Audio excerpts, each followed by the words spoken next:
Assalamualaikum warahmatullahi wabarakatuh. Hai kawan pajak sekalian, selamat datang di podcast perdana kami, Ngerujak, Ngerumpi Pajak. Podcast ini diselenggarakan oleh tim penyuluh KPP Wajib Pajak Besar 4. Pada podcast perdana ini, kami akan mengangkat tentang PPS, Program Pengungkapan Sukarela. Ungkap saja, mumpung ada PPS. Nah, pada podcast ini kita akan ditemenin oleh dua narasumber yang mumpuni di bidangnya.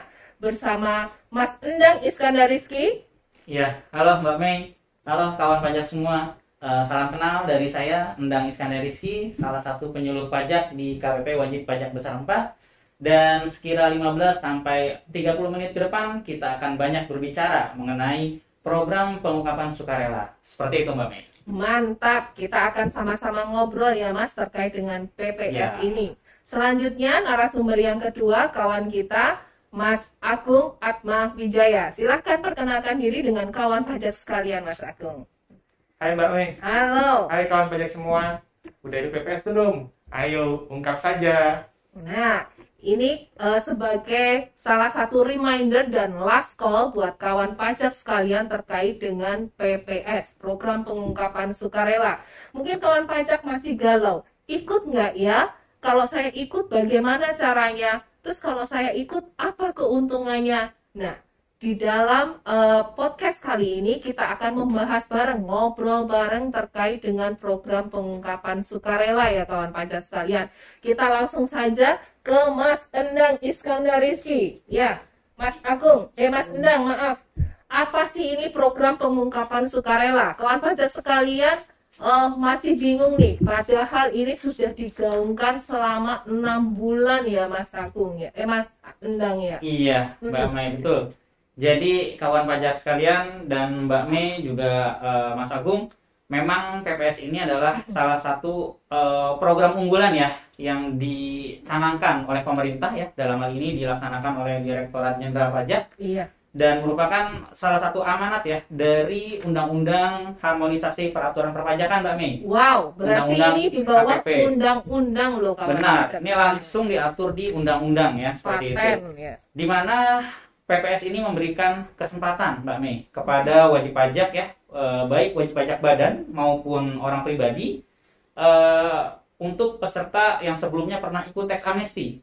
Seperti itu. Jadi memang nanti kita akan mengenal ada istilahnya PPS kebijakan 1 dan PPS kebijakan 2, seperti itu. Seperti tax amnesty. Iya, seperti tax amnesty seperti itu. Dan memang intinya adalah di sini wajib pajak diberikan kesempatan untuk melaporkan ya atau mengungkapkan hartanya atau kewajiban perpajakannya yang memang belum dipenuhinya ya secara sukarela ya. Artinya di sini tanpa ada paksaan seperti itu.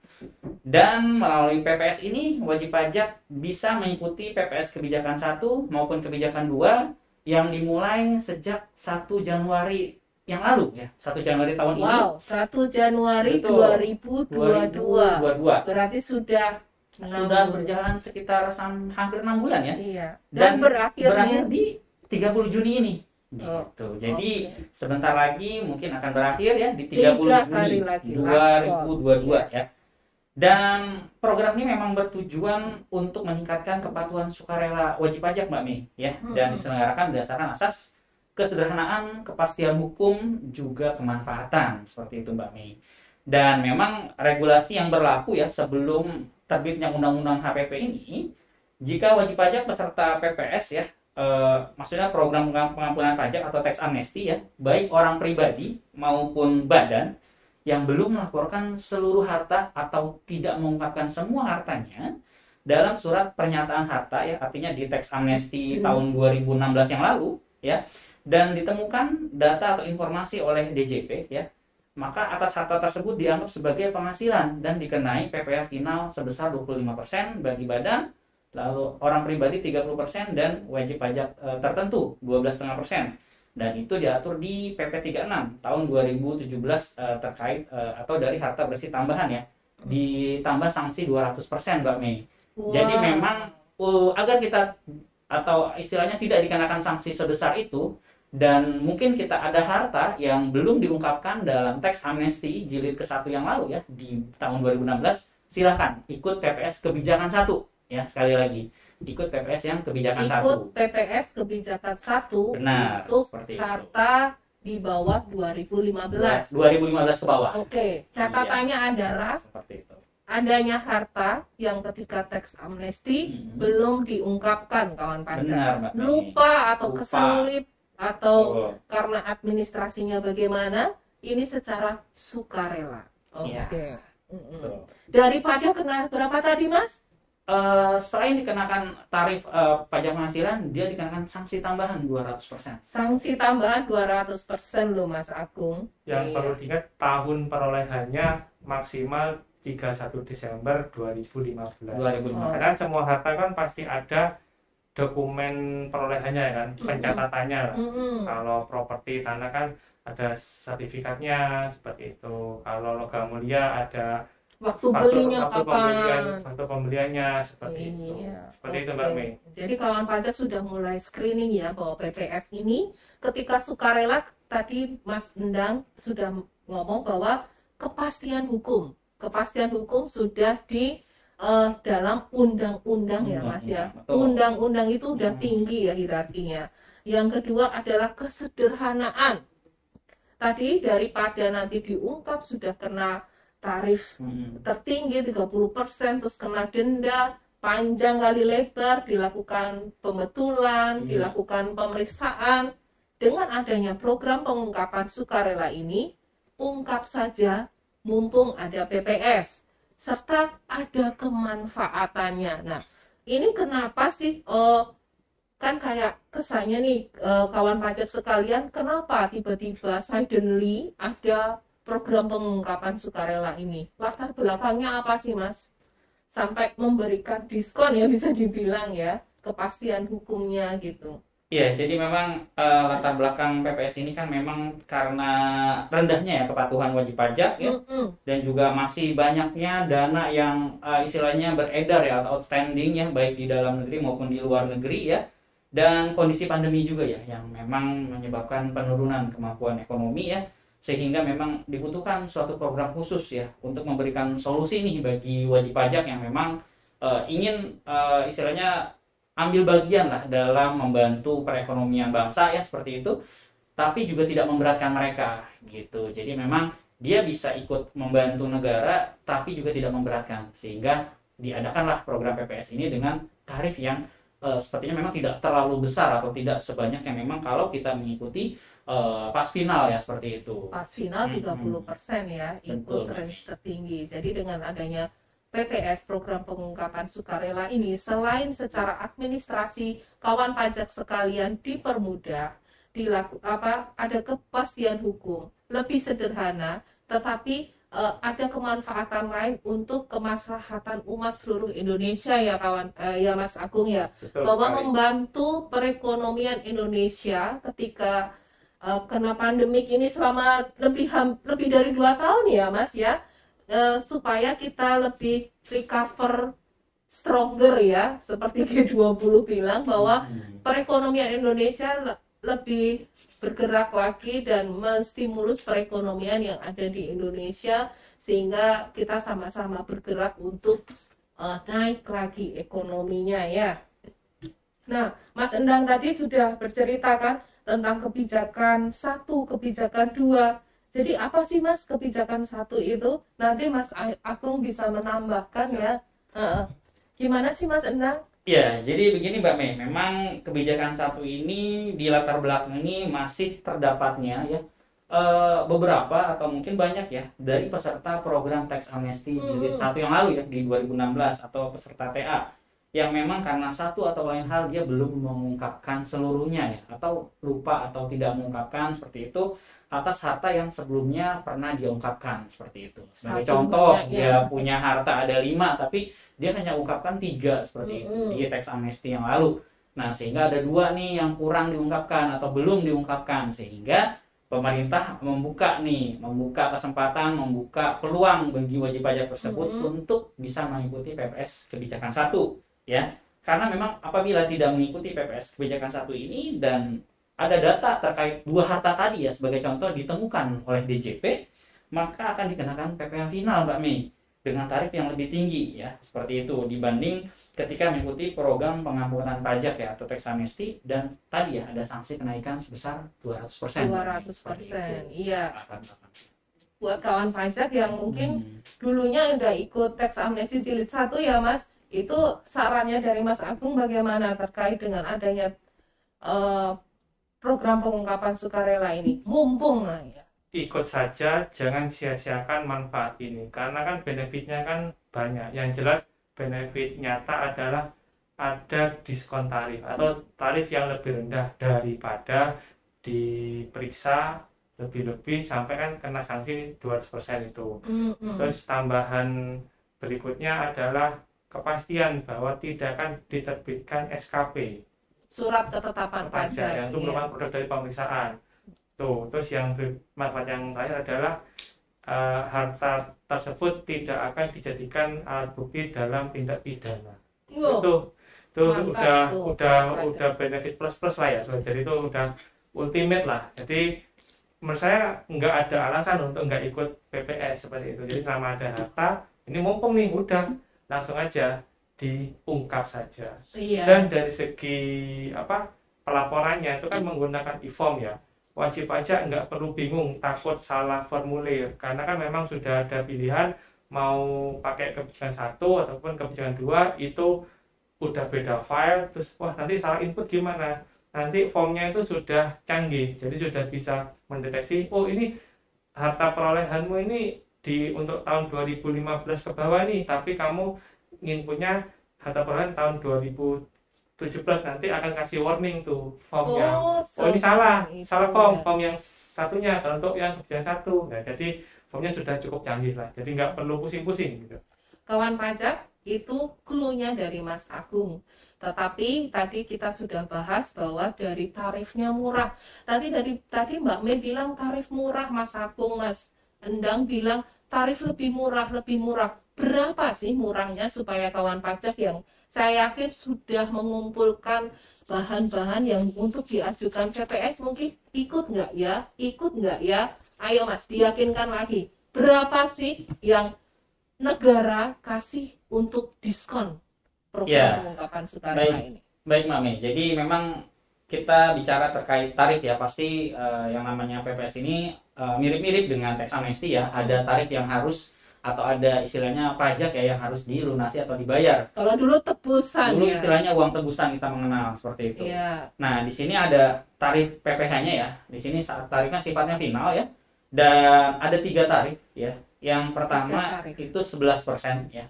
11%. Ini untuk harta bersih ya. Sekali lagi harta bersih Mbak Mei, bukan harta kotor. Artinya maksudnya bersih ini hartanya sudah dikurangi utang seperti itu. Iya, ya. Jangan utang dimasukin ya. Iya.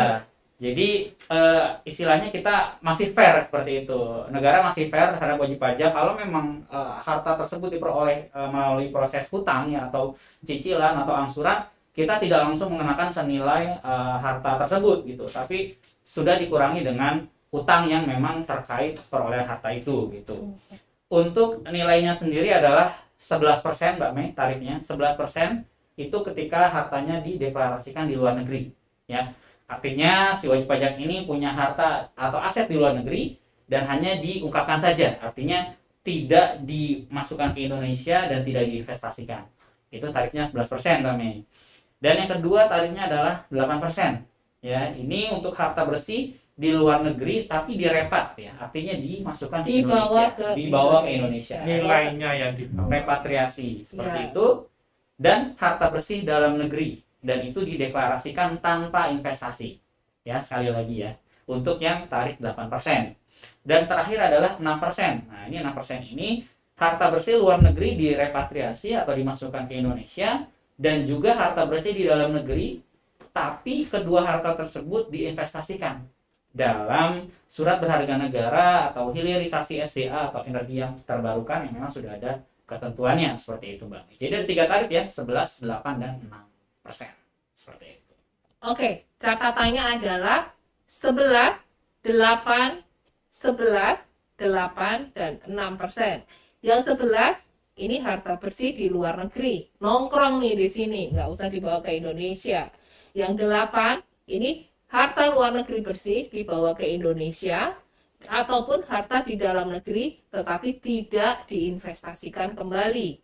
Tetapi yang paling murah itu adalah 6%, itu harus diinvestasikan kembali ya Mas Endang. Ya. Dan adapun karena lebih murah itu ada konsekuensinya pastinya, seperti tax amnesty dulu ya, bahwa wajib pajak harus menginvestasikan di hal-hal tertentu, surat berharga negara atau hilirisasi yang sudah diatur, dan harus dilaporkan selama 5 tahun ya, 5 tahun ke depan.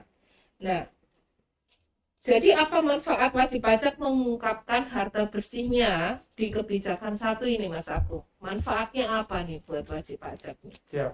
Jadi tadi seperti yang sudah dijelaskan mengenai manfaatnya, yang jelaskan dari segi kewajiban membayar pajak, mereka akan terbayang-bayang ya Mbak. Kalau mereka nggak ikut PPS, sanksi untuk pemeriksaan itu pasti akan lebih besar, karena ini kan terkait harta yang dalam periode TA Mbak ya. Jadi sanksi kenaikan 200% itu akan selalu membayangi bagi wajib pajak yang tidak ikut PPS padahal dia masih punya harta yang belum dilaporkan.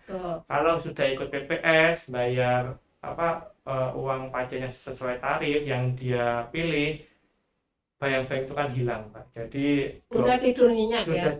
Jadinya 200% itu udah nggak ada lagi ya. Tinggal dia milih 11%, 8 atau 6. Itu manfaatnya dari segi tarif. Nah, lebih murah tadi yang harusnya 30%, 200%, cuma 11, 8 dan 6 milih, pajak. Iya. Itu. Untuk harta di bawah 2015. Dari segi tarif, dari segi kepastian hukumnya. Hukum juga lebih-lebih.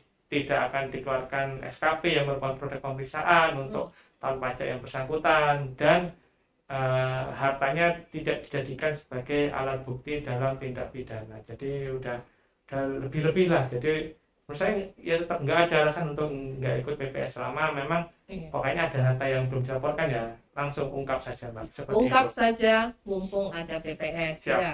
Nah, kawan pajak mungkin masih bingung nih Mas Endang. Tadi bilang, Mas Agung juga bilang bahwa kalau saya memperolehnya misalnya kan namanya udah lama ya, di bawah 2015, udah berapa tahun yang lalu, lupa nih bagaimana judgement untuk melakukan nilainya itu yang harus dilaporkan berapa gitu kan. Kayak misalnya saya punya motor, dulu belinya berapa, sekarang berapa, itu bagaimana Mas Endang? Iya, jadi begini Mbak Mei, ketika kita bicara PPS kebijakan 1 ya, artinya kita bicara terkait harta yang diperoleh tahun 2015 ke bawah, seperti itu. Dimana untuk 2015 ke bawah ini, kalau kita berada di posisi tahun ini 2022, berarti sekitar 7 tahun yang lalu ya Mbak Mei. Nah, ketika bicara 7 tahun yang lalu, mungkin beberapa aset atau harta mungkin harganya sudah istilahnya sudah tidak sesuai atau melambung tinggi, atau mungkin bahkan menyusut rendah ya, tergantung hartanya itu apa, sehingga pemerintah atau dalam program PPS ini kita membuat beberapa pedoman terkait penentuan nilai harta yang akan diungkapkan di PPS kebijakan 1 Mbak Mei. Yang pertama, ketika kita punya harta berupa kas atau setara kas ya, termasuk tabungan, termasuk deposito, ini kita menggunakan nilai nominal Mbak Mei. Nilai nominal untuk si kas tersebut berapa sih, seperti itu, di posisi 31 Desember 2015, seperti itu Mbak Mei. Untuk yang kedua, terkait kalau misalnya hartanya itu berupa kendaraan Mbak Mei, ya, kendaraan bermotor, ataupun tanah ya. Kalau tanah ini kita menggunakan NJOP, nilai jual objek pajak, ya, NJOP. Dan untuk kendaraan bermotor menggunakan nilai jual kendaraan bermotor atau NJKB, seperti itu Mbak Mei. Untuk kalau hartanya berupa emas atau perak, gimana Mas? Nah, ini kita menggunakan nilai yang dipublikasikan oleh PT Aneka Tambang Mbak Mei atau Antam. Bisa ya, jadi memang sudah standar dari PT Antam, nilainya berapa, seperti itu. Dan kalau kita punya hartanya berupa saham ya, ataupun waran yang diperjualbelikan di Bursa Efek, ini menggunakan nilai yang dipublikasikan oleh PT Bursa Efek Indonesia ya, atau BEI. Per tanggal 31 Desember 2015 ya, seperti itu. Karena memang dari keseluruhan harta ini sesuai kondisi dan keadaan harta pada akhir tahun pajak terakhir Mbak Mei, atau 31 Desember 2015 seperti itu. Dan kalau misalnya kita punya SBN, ya surat berharga negara atau efek bersifat utang, ya ini menggunakan nilai yang dipublikasikan oleh PT Penilai Harga Efek Indonesia, Mbak Mei. Berarti semua sudah terukur sudah ya. terukur, ada nilainya. Nah, itu kalau misalnya seperti itu. Barang-barang seni. Nah, ketika kita bicara terkait barang-barang atau harta yang tidak tercantum dari yang sudah saya sebutkan tadi ya, contohnya nggak bisa lihat di website, tidak bisa nggak ada perusahaan yang bisa menilai tersebut, tapi ada salah satu solusinya. Jadi kalau misalnya kita punya aset berupa barang seni, lukisan atau benda-benda kuno yang mungkin sangat berharga ya dan sebagainya, kita bisa menggunakan nilai harta yang ditentukan berdasarkan nilai dari kantor jasa penilai publik, Mbak Mei, atau appraisal. Jadi silakan bisa menggunakan jasa KJPP tersebut untuk menentukan berapa sih nilai dari harta saya yang seperti lukisan, ya benda-benda kuno dan sebagainya. Kunci atau ya. apapun Kalau itu. memang sebelumnya tidak diungkapkan atau belum diungkapkan di TA jilid 1 seperti itu, Mbak. Padahal mungkin belinya memang dari luar negeri dan itu mahal gitu kan. Itu kan ada nilai ekonomisnya, monggo bisa memakai jasa penilai appraisal dan nanti dari jasa penilai itu akan mengeluarkan surat untuk harga dari benda-benda seni tersebut. Kita udah cerita tentang kebijakan 1. Oke, saya yakin kawan pajak sekalian udah firm dengan kebijakan 1. Sekarang kita mau cerita ke kebijakan 2 ke Mas Agung ya. Kita langsung saja, bagaimana sih kebijakan 1 itu bedanya sama kebijakan 2, tarifnya, dan apa keuntungannya. Pasti beti-beti lah ya gitu, tetapi ada boundaries tertentu yang bisa membedakan kenapa dipanggil kebijakan 1 dan kenapa dipanggil kebijakan 2, seperti itu. Oke, gini Mbak Mi. Jadi kalau secara holistik ya, PPS ini bisa kita katakan adalah untuk pengampunan atas harta yang diperoleh dari tahun 1985 sampai tahun 2020. Ini periode yang sangat panjang, Mbak Mia. Cuman itu dibagi dua, untuk periode 1985 sampai 2015 itu masuk kebijakan 1 dan itu memang diperuntukkan untuk alumni TA.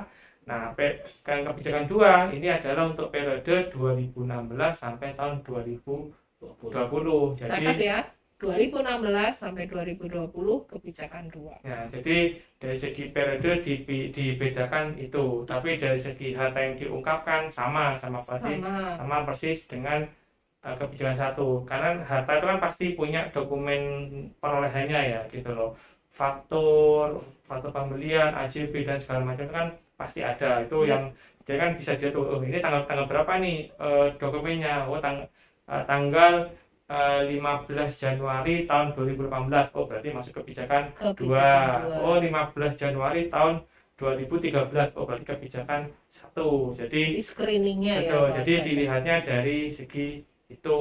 Jadi dari segi harta itu sama persis, dari segi posisi hartanya itu di mana dan untuk apa itu juga masih sama dengan kebijakan 1. Jadi dari luar negeri dan dalam negeri dan untuk diinvestasikan. Jadi yang membedakan kebijakan 1 dan kebijakan 2 itu pertama dari segi harta perolehannya dan dari segi tarifnya itu nanti. Dan kemungkinan besar, Mbak, atas harta kebijakan 2 ini yang saya dengar banyak dilakukan konfirmasi, Mbak, oleh kantor pajak dalam bentuk SP2DK.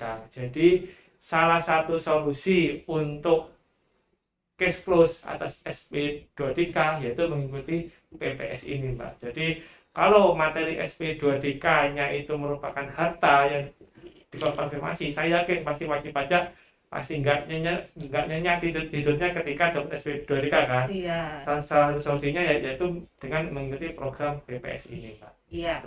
Kawan pajak bisa cek di emailnya atau di kotak suratnya apakah mendapatkan surat cinta dari akun representatifnya. Jika bingung atau iya ternyata saya lupa Mas Agung, saya lupa Mas Endang, atau ya ini ada harta ini tapi belum saya pernah laporkan, silakan bisa kebijakan 1, kebijakan 2. Kita cek dan recheck lagi karena tinggal beberapa hari lagi kita menuju 30 Juni 2022, yaitu tanggal PPS berakhir. Berapa nih Mas tarifnya? Langsung saya tembak saja supaya kawan pajak langsung hitung. Ya, jadi kalau kebijakan 1 tarifnya itu 11,86, kalau kebijakan 2 18, 14, 12. Iya, udah belasan ya, 18, 14, dan 12. Seperti itu. Jadi tinggal dipilih, oh ini saya punya properti nih di Jepang misalnya gitu. Ya kan udah Jepang luar negeri, ya pasti ikut kalau nggak tarif 18% atau 14%. Tinggal dipilih nilai dari properti itu mau cuma dideklarasikan aja atau mau dibawa masuk ke Indonesia, seperti itu Mbak. Jadi pertama dilihat dulu hartanya itu berada di mana. Nah, lalu ketika harta itu berada di Indonesia, berarti pilihan tarifnya lebih rendah Mbak, 14 dan 12%. Jadi misalnya punya deposito nih di satu bank yang ada di Indonesia gitu, berarti pilihan tarifnya tinggal 14 dan 12%. Nah, nanti dari nilai deposito itu, kalau dia memilih untuk menginvestasikan nilai depositonya di instrumen investasi yang disediakan oleh pemerintah, berarti dia dapat tarif yang paling rendah, yaitu 12%. Tapi kalau dia memilih untuk mendeklarasikan saja, saya punya deposito nih 100 miliar. Supaya saya bebas, mau dikonsumsi atau mau diinvestasikan suka-suka. Siapa tahu mau bikin rumah makan Padang. Iya, bisa kolaborasi dengan Uda Agung. Jadi siapa tahu saya mau saya mau bikin rumah makan Padang kan, pemerintah kan nggak menyediakan instrumen investasi bikin rumah makan Padang kan, seperti itu. Jadi biar lebih fleksibel, kawan pajak bisa pakai tarif 14% terkait dengan dana dalam negeri atau dana luar negeri yang direpatriasikan, seperti itu. Oke, berarti keuntungannya pun sama ya? Sama. Iya, sama, kepastian hukum, sama, lebih murah dan lebih sederhana. Nah, selanjutnya nih, kawan pajak udah firm bahwa layar pertama kita lihat perolehannya ya. Yang pertama adalah perolehannya, apakah di bawah 2015 atau di atas 2015 sampai 2020. Yang kedua, layar kedua adalah hartanya itu di mana? Lokasinya di luar negeri atau di dalam negeri. Yang ketiga, mau diapakan? Mau dibawa ke dalam negeri atau tetap nongkrong di luar negeri. Dan yang ketiga, untuk dana yang sudah di dalam negeri, apakah mau diinvestasikan atau tidak untuk menentukan tarifnya. Kalau untuk menentukan harga perolehannya, kawan pajak sekalian tidak usah bingung, bisa memakai dokumen pendukung dari setiap harta tersebut, atau memakai jasa aktuaria seperti Mas Endang tadi bilang, untuk appraisal untuk mendapatkan berapa nilai taksiran dari si penilai ini. Nah, selanjutnya Mas Agung, Mas Endang, saya ke Mas Endang dulu ya. Nah, untuk kebijakan orang pribadi ini, siapa sih yang bisa mengungkapkan itu? Syarat-syaratnya siapa aja? Atau apa aja nih? Siapa aja yang bisa mengajukan? Iya, baik Mbak Mei. Jadi ketika kita bicara program PPS ya, baik itu kebijakan 1 ya maupun kebijakan 2 ya. Untuk kebijakan 1 ini wajib pajak peserta PPS, maksudnya peserta program pengampunan pajak ya, atau tax amnesty, itu dapat mengikuti PPS kebijakan 1 dengan mengungkapkan harta bersih yang belum atau kurang ya diungkapkan dalam SPH sepanjang DJP belum menemukan data atau informasi mengenai harta tersebut ya. Itu untuk kebijakan 1. Dan untuk kebijakan 2 ini syaratnya adalah wajib pajak ini tidak sedang dilakukan pemeriksaan Mbak Mei ya, untuk tahun pajak 2016, 17, 18, 19 dan 20 maksudnya ya. Itu bagi WP yang ingin mengikuti PPS kebijakan 2 ya. Dengan syarat pokoknya tidak sedang dilakukan pemeriksaan. Tidak sedang dilakukan pemeriksaan.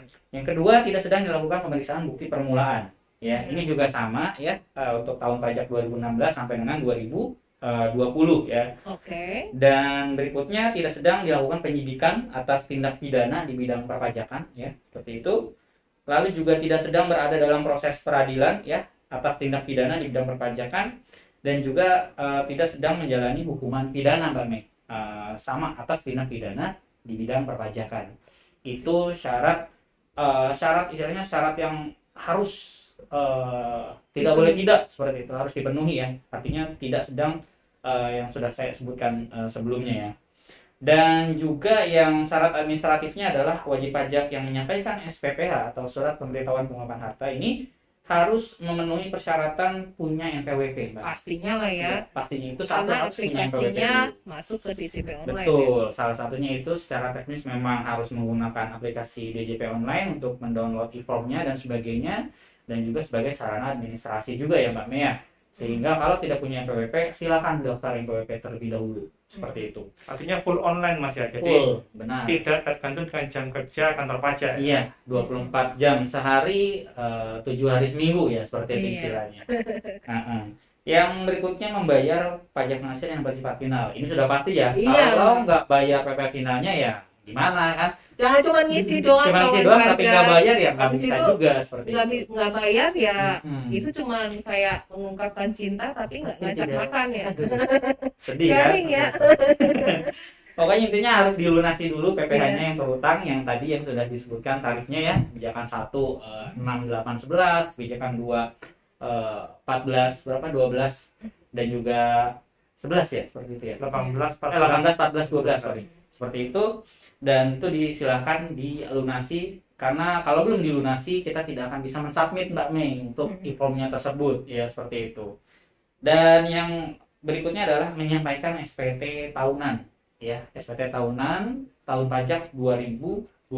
Nah, kawan pajak ini yang belum melaporkan SPT tahunannya ketika akan mengikuti program pengungkapan sukarela, ayo submit dulu SPT tahunan tahun 2020-nya dan ikuti programnya. Begitu ya Mas Agung, Mas Endang ya. Nah, tadi kan Mas Agung bilang katanya itu bisa secara online. Makanya wajib pajak, kawan pajak sekalian silakan screening dulu seperti yang tadi dibilang sama Mas Endang bahwa tidak kena pemeriksaan, bukti permulaan atau tindak pidana perpajakan dan sebagainya, supaya bisa mensubmit segera terkait dengan formulir program pengungkapan sukarela ini. Katanya 7 hari dalam seminggu, 24 jam. Bagaimana? Karena mungkin kawan pajak semua udah jiper duluan nih mau ikut. Terkait dengan dulu testimoninya waktu ikut teks amnesti harus sampai tengah malam. Mas Agung sama Mas Endang ini juga saksi ya, kami semua ya, bahwa kami harus sampai bermalam di kantor pajak untuk screening semua berkas-berkas kawan pajak semua. Bagaimana ini secara online? Ya karena kan memang batas akhir itu kan bukan batas akhir jam kerja kantor pajak, kan sampai jam 12 malam Mbak. Jadi itu merupakan konsekuensi dan komitmen dari kami untuk melayani wajib pajak sampai benar-benar batas akhir. Nah, dan itu pun menurut saya antri sampai jam 12 malam itu juga bukan keinginan semua wajib pajak kan. Jadi kan pengennya wajib pajak itu kan ketika mereka akan menyampaikan atau memenuhi kewajiban perpajakannya ya harus langsung dilayani dong, jangan sampai antri-antri. Nah, solusi dari ini semua yaitu adalah layanan online Mbak. Jadi kan memang layanan perpajakan di Indonesia kan kedepannya dan sudah dimulai hampir semuanya sudah mengarah ke online kan seperti itu Mbak. Jadi mengurangi tatap muka dengan petugas pajak sebenarnya, karena kan kemungkinan besar jam kerja kita pegawai pajak dan wajib pajak rata-rata sama kan, dari pagi sampai sore kan. Nah, jadi seperti itu. Jadi mungkin wajib pajak yang sudah pulang kerja, sudah fresh malamnya, iseng-iseng pengen review BPS ini apa sih, bener nggak sih aku ini kayaknya potensi deh ikut BPS atau enggak, jadi bisa dilakukan di malam hari atau weekend. Atau memang jam makan siang Mbak. Kan nggak semua posisi orang dengan kantor pajak dekat Mbak. Jadi ketika itu jauh kan online merupakan salah satu solusinya Mbak. Seperti itu kan zaman sekarang kan kayaknya udah hampir semua tempat tercover internet ya, seperti itu. Jadi anytime, anywhere kawan pajak bisa mengikuti program pengungkapan sukarela. Nggak ada alasan jauh KPP-nya, sudah tutup kantor pajaknya, atau repot ngantrinya. no way, no antri-antri ini ya. Betul sekali. Tinggal klik dan kawan pajak akan mendapatkan segala fasilitas dan manfaatnya. Dan sebagai bukti telah mengikuti PPS ini kan keluar bahasa itu SKET, Mbak, surat keterangan. Dan itu full otomatis langsung keluar by sistem ketika Anda sudah membayar tarif PPS-nya, sudah mensubmit, nggak sampai 5 menit langsung keluar di email surat keterangan bahwa telah mengikuti PPS kebijakan 1, telah mengikuti PPS kebijakan 2, seperti itu. Kalau mungkin lebih dari 10 menit belum keluar juga, itu Anda bisa mengajukan pertanyaan kepada kantor pajak, ini kok lebih dari 10 menit ya kok belum keluar, nanti bisa kita bantu untuk report ke kantor pusat, ini ada kendala apa kok belum keluar, karena defaultnya tidak sampai 10 menit harusnya surat keterangan sudah keluar sebagai bukti bahwa ya, Anda mengikuti program PPS. Jadi nggak ada antri, nggak ada nunggu tunggu cetak dokumen, semuanya sudah by email paperless. Dan misalkan kalau hard copy kan takut hilang, Mbak ya. Kalau nih soft copy kan akan disimpan di email selamanya, seperti itu. Iya, jadi nanti kalau ditanyain sama AR-nya, oh yang karta ini, oh saya sudah ikut PPS, mana buktinya, bisa di-search aja di emailnya ya, kawan pajak sekalian. Jadi langsung saja ke www.pajak.go.id, langsung login ya di DJP Online ya. Langsung login di DJP Online. Ketika kawan pajak sekalian ada masalah, langsung hubungi di KPP terdekat atau ke Kring Pajak 1500-200 ya. Harusnya nggak ada masalah karena sudah didesain dengan sangat user friendly lah. Jadi nggak membingungkan, Mbak. Nggak membingungkan, sangat user friendly karena sudah berjalan hampir 6 bulan dan kawan pajak yang sudah mengikuti program pengungkapan sukarela tidak mengalami kendala yang berarti ya. Mungkin kadang salah ngambil form aja atau mungkin secara bingung waktu downloadnya, itu nanti kami bisa memandu kawan pajak sekalian ya. Tutorialnya di YouTube pun sudah banyak ya. Nah, ada yang mau ditambahkan nih Mas Endang atau Mas Agung? Mas Endang dulu. Ya, mungkin saya tambahkan, jadi memang intinya adalah PPS ini sekali lagi tadi ya memberikan istilahnya kemudahan, kepastian hukumnya dan juga kemanfaatan seperti itu. Jadi silahkan kawan pajak sekalian yang memang memenuhi syarat, memenuhi kriteria, ada harta maupun aset dari 1985 sampai 2020 ya, yang memang belum diungkapkan atau belum dilaporkan di SPT tahunan, silahkan ikuti PPS ini, kebijakan 1 maupun kebijakan 2. Caranya cukup mudah, akses di DJP Online. Kalau bingung detailnya seperti apa, ada web khusus, maksudnya di pajak.go.id/PPS. Di situ sudah secara detail semuanya, apa itu PPS, FAQ-nya bagaimana, tutorialnya juga sudah disematkan di sana, ada link YouTube-nya juga. Itu sudah bisa diikuti atau dipelajari secara mandiri. Dan apabila ada kendala, jangan sungkan-sungkan untuk menghubungi kami ya di kantor pajak tempat Bapak Ibu terdaftar, ataupun menghubungi Kring Pajak 1500-200 seperti itu. Iya. Ada yang mau ditambahkan dari Mas Agung? Ya, jadi